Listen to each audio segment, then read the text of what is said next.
My fiancée ghosted me and ran off with our wedding money.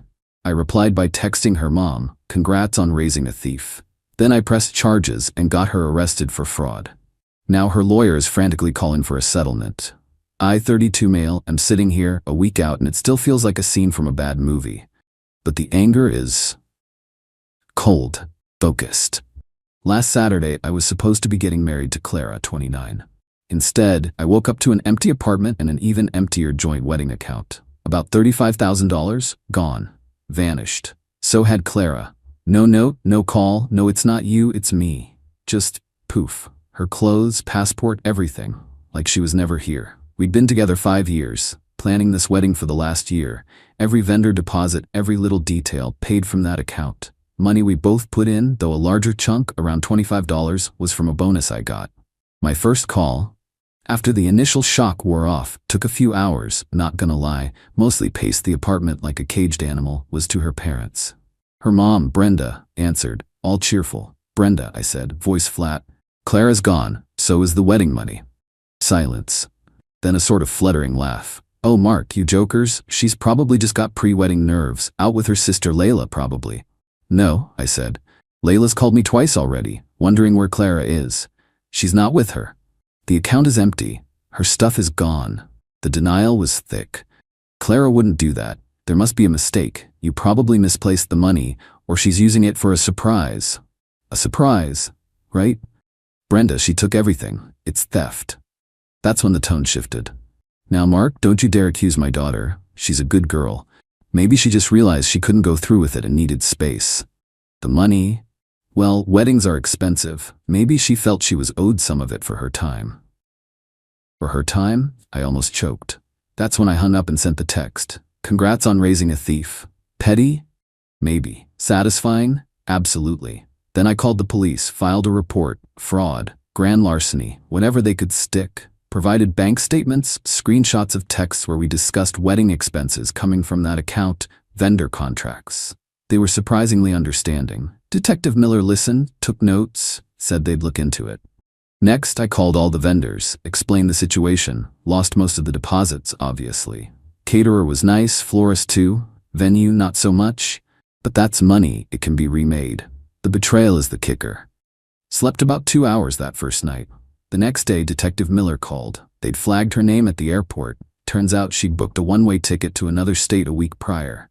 A week. She was planning this while we were tasting cake samples. Update 1, 2 weeks later. Okay, things escalated, just like I figured they would. The internet rage was validating. Thanks for that, folks. So about 4 days after my original post, Detective Miller calls me. "Mr. Harrison, we located Ms. Vance. She was less than cooperative. We've placed her under arrest based on the evidence you provided. She's being processed." Arrested. Wow. Even though I set the wheels in motion, hearing it was still a jolt. A weird mix of relief and something else. Sadness, maybe?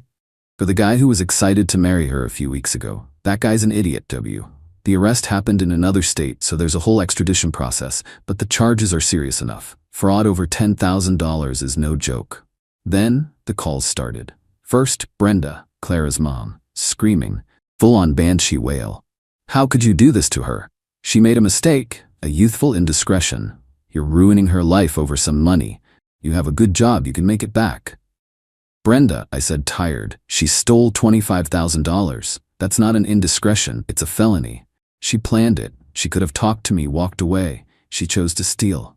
She was scared. You pressured her into this wedding. Complete BS. She picked the damn venue and 90% of the decor. You need to drop the charges, Mark. We'll pay you back some of it when we can." "Some of it? When you can?" "No. This is in the hands of the police now. She needs to face the consequences." I hung up. Then Layla, her sister, called. More reasonable, but still pushing.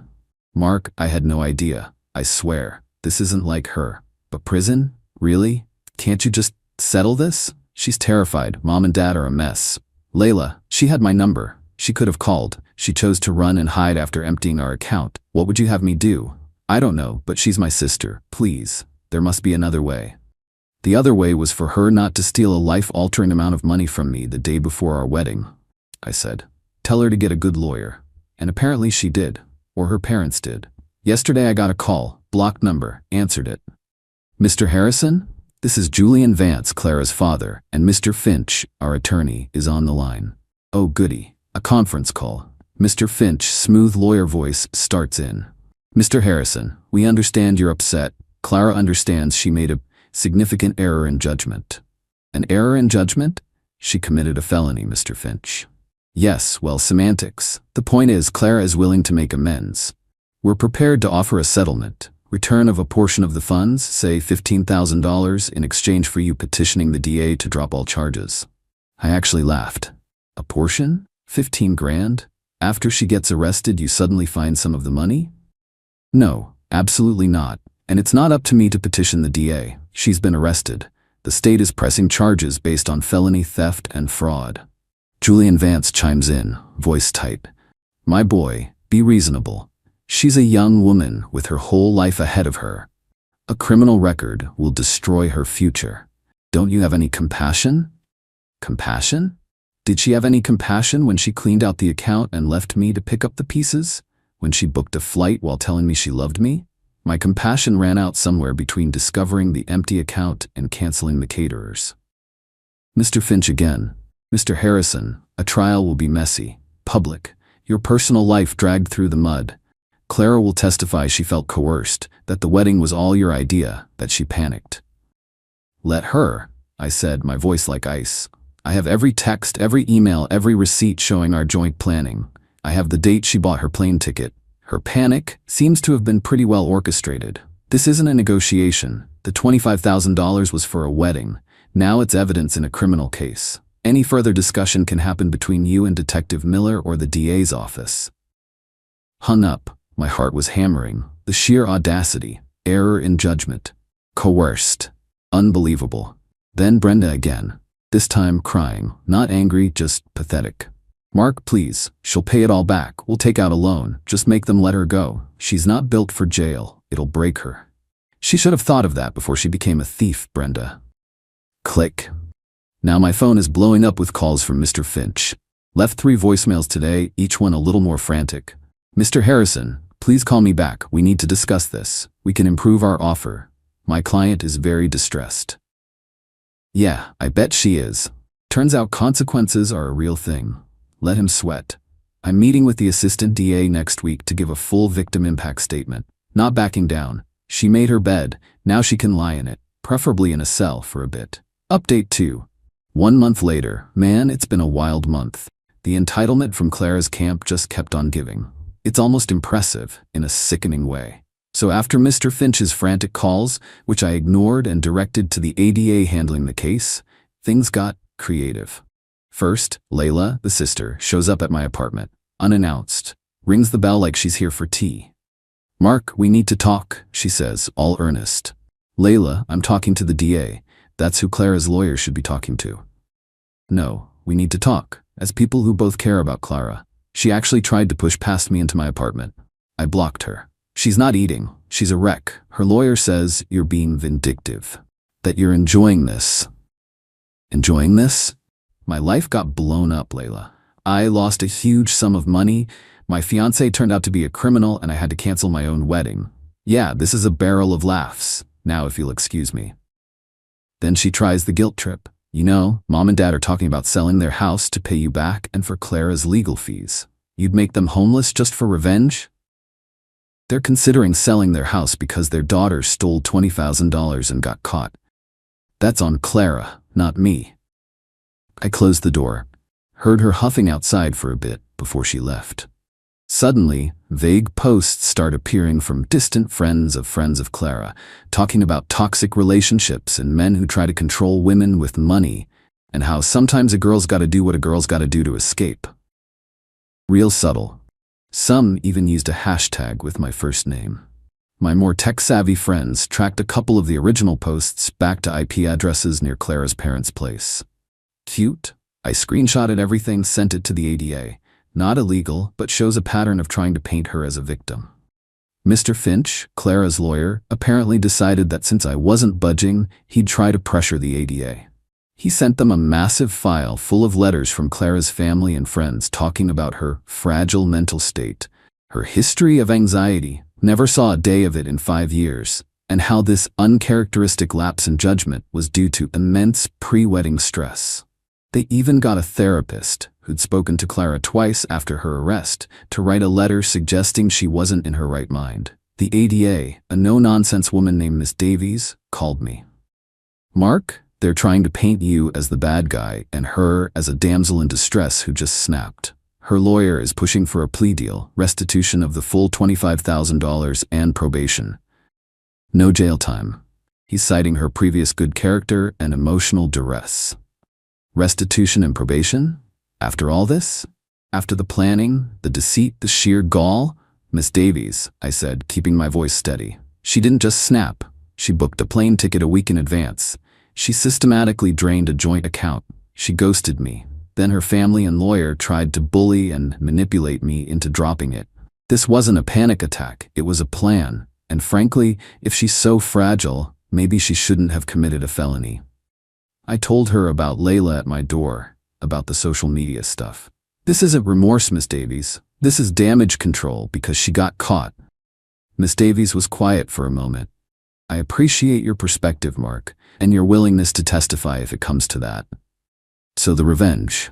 It wasn't one big dramatic movie moment. It was me, calmly working with Miss Davies. I provided every piece of evidence again. The timeline of the ticket purchase versus our wedding planning activities, bank statements showing the systematic withdrawal, vendor contracts with both our names, texts where Clara was excitedly discussing the honeymoon we'd supposedly take. The key was the premeditation.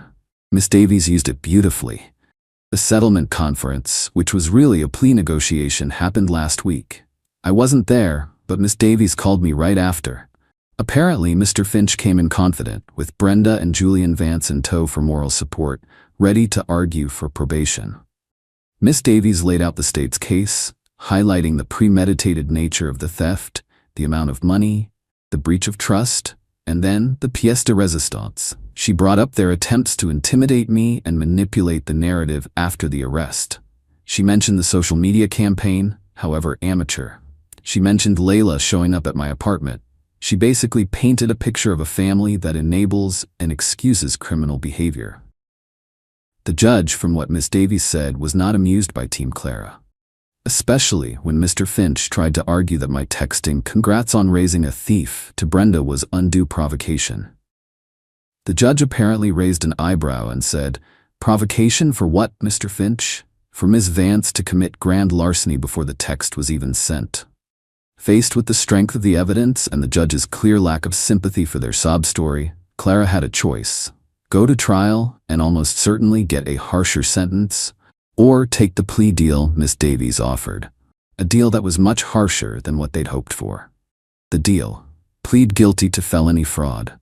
Full restitution of the $25,000 paid before sentencing. Suddenly, Brenda and Julian were scrambling to find the money, which they did miraculously within 48 hours. Guess the house sale idea got real. 90 days in county jail.